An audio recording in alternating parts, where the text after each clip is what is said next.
Hello friends, I am Professor Shinde. Welcome you all for the fifth lecture of Engineering Mechanics.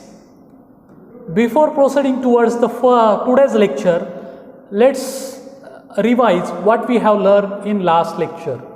In last lecture, we have learned definition of resultant. Okay, what is resultant? A single force which will produce the same effect as that of the system of forces is known as a resultant. If there are the n number of forces, then we have to replace this n number of force by a single force which will produce the same effect as that of that system of forces is known as a resultant. Then after that we have learned the definition of equivalent. So equivalent is having the same magnitude as that of resultant but exactly opposite direction. So resultant and equivalent having the same magnitude but the direction is exactly opposite. Then after that we have learned the methods to find out the resultant. So there are the different methods to find out the resultant. So out of that again we have find out along with the resultant we have learned in last lecture resolution of force. So what is the resolution? So we have to replace the system of forces, that is single force. If you want to replace the single force by the n number of forces which will produce the same effect as that of the single force, so that is known as a resolution of forces. Generally we have to resolve the forces into its two mutually perpendicular components, that is nothing but the orthogonal components. Into last lecture we have learned the resolution of forces by the orthogonal method, that is orthogonal resolutions. So in that case we have learned to find out its x component, that is the force along the x direction and force along the y direction, that is component of the single force in x direction and component of the force along the y direction, that we have learned. Okay, so in continuation of that point, today we are going to learn the various methods to find out the resultant force system. So the first out of that, the second method is nothing but the triangle law. So if you observe this figure, so it indicates the triangle ABC.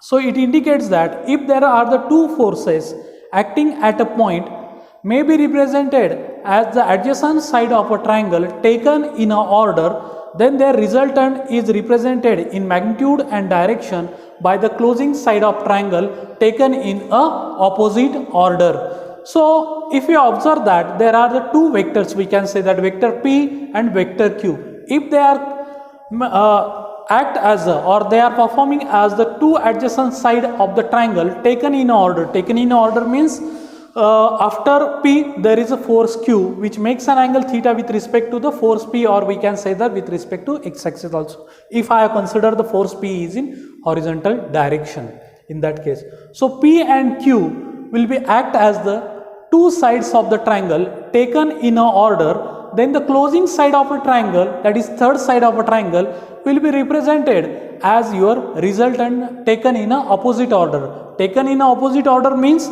its starting point of this resultant will be the point A and end point will be the point C. So our order generally while starting to draw the triangle, our order is from A to B, B to C, not from the C to A. Now we have to start from the A to C, so that will be in reverse order. So your resultant will be act as a resultant will be the closing side of a triangle taken in a opposite order. This is the triangle law. This triangle law is useful to find out the resultant of only two concurrent force system. This is the drawback of this triangle law, or we can say that the use of this triangle law. Triangle law is useful to find out the resultant of the two concurrent forces. If the forces are more than two, then this law is not suitable, and triangle law is generally a graphical method to find out the resultant. It is not a analytical method to find out the resultant. Actually it is the graphical method to find out the resultant. Okay, so as we know that in 11th standard geometry we have learned the sine rule and cosine rule also. That both rules are also helpful to find out the resultant, or maybe the any one component, or maybe the angle in between this triangle also. Okay, so we know that what is sine rule. if this opposites, let's consider this triangle ABC. A is the opposite side of an angle A, B is the opposite side of an angle B, and C is the opposite side of an angle C.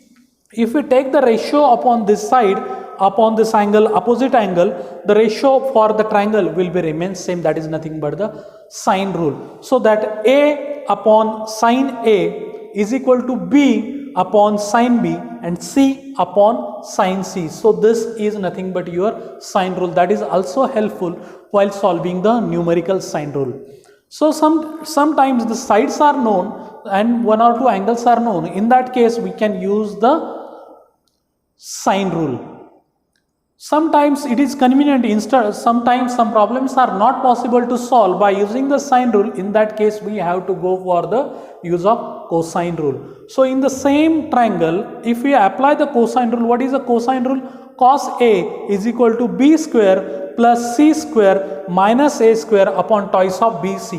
If you observe this is your cosine rule for find out the angle A. If you want to find out the angle B, then you have to use this rule, A square plus C square minus B square upon twice of AC. This is useful when we have to find out the included angle between the triangle. So this cosine rule is generally useful to find out the included angle in between the triangles. Suppose we have to find out the angle C. This angle we have to find out. Then how to find out? Then A square plus B square minus C square upon twice of AB. So that will give you the angle between these two sides A and B, that is the angle C. If you want to find out the angle C, then we have to go for the cosine rule. Okay, getting? Now again, so as we find out that this is triangle law is generally a graphical method. It is suitable only for the two concurrent forces. If the forces are more than two, then which method is suitable? Yes, there is one method in engineering mechanics to solve the problems by graphical method if there are the more number of forces than 2. So what is that method? That is polygon law. Okay, so if we observe that, sorry, this one is force P1, this force is P1. Okay, so the force P1, P2, P3, P4 and P5 are given. Okay, its magnitude is known to us and its direction is also known to us. When the direction, that is, let's say this angle is theta, this direction is also known to us. In that case, we can able to construct the incomplete polygon. So if you observe this figure, okay, if you observe this figure, I have drawn with the geometry, help of geometry, the polygon. I have drawn the force P1 there as one side of the polygon which is exactly parallel to this force P1, which makes an angle theta with respect to x-axis. In a order, let's say that after force P1 there is a force P2, after P2 there is one force P3, and after P3 there is one force P4 and then P5. These are the 5 forces I have plotted in a order. So after P1, P2, after P2, P3, P3 after P4 and P5 taken in order, and these sides of a polygon I have constructed parallel to the given forces by geometrically. Now this is incomplete polygon. So in order to find out the resultant of this n system of forces, that is more than the 2 number of forces, then we have to construct the polygon and its closing side of that polygon. So here the closing side is indicated starting from the we have to starting from the point A and end towards the point F. That is nothing but in a reverse manner. Our first sequence is that A to B, B to C, C to D, D to E and E to F. This is our sequence. In order to find out the resultant, we have to join or we have to complete that polygon in a reverse manner. That is, starting point should be the point A and the end point will be F. Then after that, if we measure this length of that polygon and multiply it by scale, whatever the scale we have chosen in order to draw this, so it will give you the magnitude of the resultant. And if you measure, let's say this angle is alpha, if you measure this angle alpha with the help of the protractor, then you will get that direction of this resultant also. So what is the law of polygon? If n number of forces or the vectors are represented in magnitude and direction by the sides of incomplete polygon taken in a order, then the closing side of the polygon taken in a reverse order or taken in opposite order will be represented as the resultant of the system of forces. Okay, understood this? So actually this is again this law of polygon, or sorry, polygon law or method to find out the resultant. This is again the one of the graphical method to find out the resultant of system of forces. So this point again you will get clear when we are performing the one practical based on this law of polygon, of verify the law of polygon of forces, that is also included in your syllabus of practical. Okay, then next method to find out the resultant when there is the two concurrent forces are given. So that is again in second lecture we have already discussed to find out the resultant of the two concurrent forces. Let's say that there are the two concurrent forces P and Q. What is the concurrent force? The forces which are meeting at a single point is known as a concurrent forces. If there are n number of forces are there, like this, if there are the n number of forces and they are meeting at the same point, so that is known as a concurrent force system. So when there are the two concurrent forces, then resultant of this concurrent force system can be find out by using the law of parallelogram. So what is law of parallelogram? If two forces acting at a point, so let's say that the two forces are acting at a point, let's say A. If two forces acting at a point and away from the point can be represented by the two adjacent sides of the parallelogram, then the resultant should be the diagonal which is passing through the point of contact between the two forces. So that will represent you the resultant. Resultant is nothing but the, in that case, will be the diagonal of the parallelogram.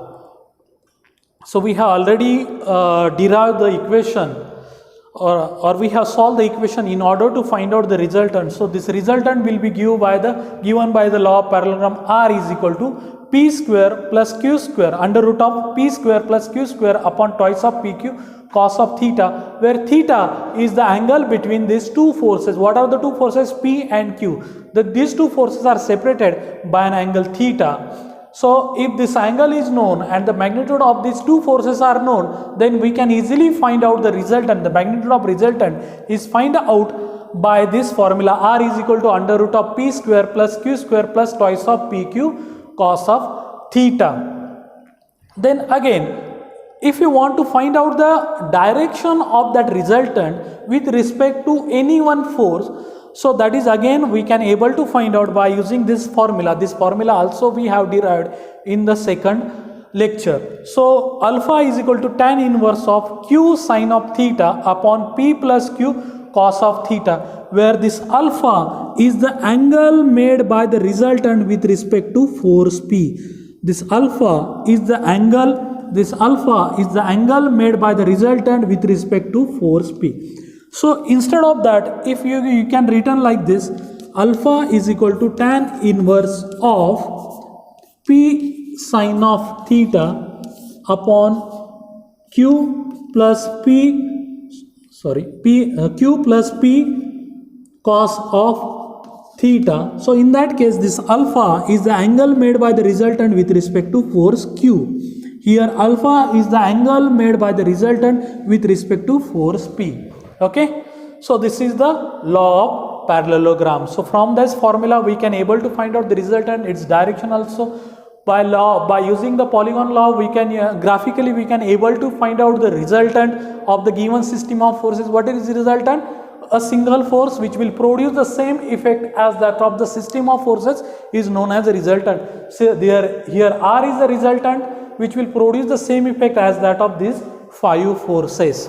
So this is one of the method to find out the resultant by graphical method. Again, by using sine rule and cosine rule, we can able to find out the resultant by analytical method. That is nothing but this is also the one of the type triangle law, and by constructing the by using the geometry and by constructing the triangle, we can able to find out the resultant of the two concurrent forces. But the limitation of this triangle law, it is suitable only for the two concurrent force system. Okay, and this parallelogram is also suitable only for the two concurrent force system. If forces are more than two, then this two law is not applicable. So we have to go for the polygon law, that is a graphical method, or then we have to use the resolution of force concept. Okay, so friends, thank you. This is our, thus we will conclude this our 5th lecture. So in next lecture we are going to learn the resolution of forces, and we are going to solve some numericals of the resolution of forces as well as the composition of forces. So what is resolution and composition are exactly opposite to each other. What is the resolution? Resolution in that we have to find out the components of a single force, that is nothing but the resolution. And in composition we have to find out the single force which will replace the system of forces. This is the composition. म्हणजेच आपल्याला काय करायचं असतं, जर आपल्याला resolution जर करायचं असेल तर रिझोल्यूशनमध्ये एका फोर्सचे आपण दोन कंपोनंट फाइंड करतो, आणि जर कंपोजिशन करायचं असेल तर मे बी दोन फोर्सचा आपण सिंगल फोर्स फाइंड करतो, किंवा मोर दॅन 2 फोर्सेस असेल तर त्यावरून आपण सिंगल फोर्स फाइंड करू शकतो. Okay, so thank you very much. Hope you will enjoy this class. Thank you.